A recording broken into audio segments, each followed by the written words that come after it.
আপনাদের উপস্থিতি আমরা দেখতে পাব। সবাইকে অসংখ্য ধন্যবাদ এই যে মনোযোগ দিয়ে আমাদের কথাগুলো শুনলেন এবং এখন প্রাণ ভরে ছবিগুলো দেখেন। কারণ এই তিনজন শিল্পীকে আমরা মহিয়সী বলতে পারি। এটা একটা বিপ্লব। টরন্টো শহরে তিনজন নারী তাদের উদ্যোগে, যৌথ উদ্যোগে এই যে চিত্র প্রদর্শনীটি করলেন,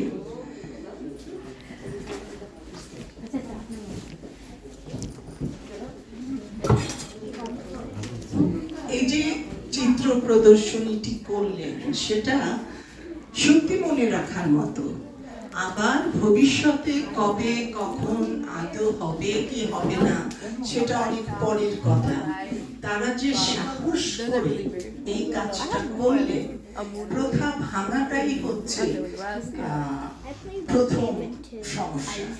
একবার ভেঙে ফেললে সেটা বারবারই হতে থাকে।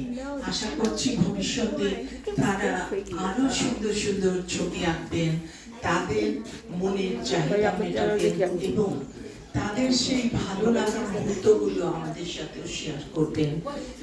ব্যক্তিগতভাবে আমার পক্ষ থেকে তিনজন শিল্পী চমনার বেগম, রওশনার বেগম এবং নাসরিনকে অনেক অনেক শুভেচ্ছা, শুভকামনা।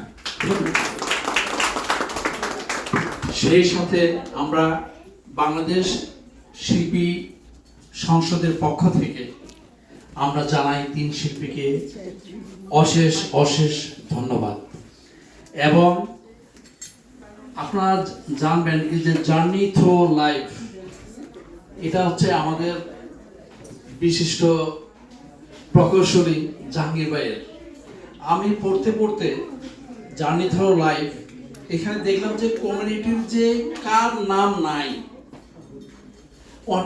সৈয়দ ইকবাল ভাই, চমনা আপা, তারপরে মানে এখানে এখানে কার নাম নাই, প্রত্যেকের নাম এটাতে লিপিবদ্ধ এই জার্নি থ্রু লাইফ বইটিতে। মানে যেখানে জাহাঙ্গীর ভাই যে কমিউনিটিতে যেখানে যে কোনো সাংস্কৃতিক অনুষ্ঠানে গিয়েছেন, মানে কি তুলে ধরতে আমরা চাচ্ছি সবকিছু এই বইটাতে উনি তুলে ধরেছেন। আগামী সংখ্যাতেও এই আর্টের আগামী মানে এটা জার্নি থ্রু লাইফ, এটা মানে কন্টিনিউ বই চলবে। এই আর্টের আপনারা দেখবেন।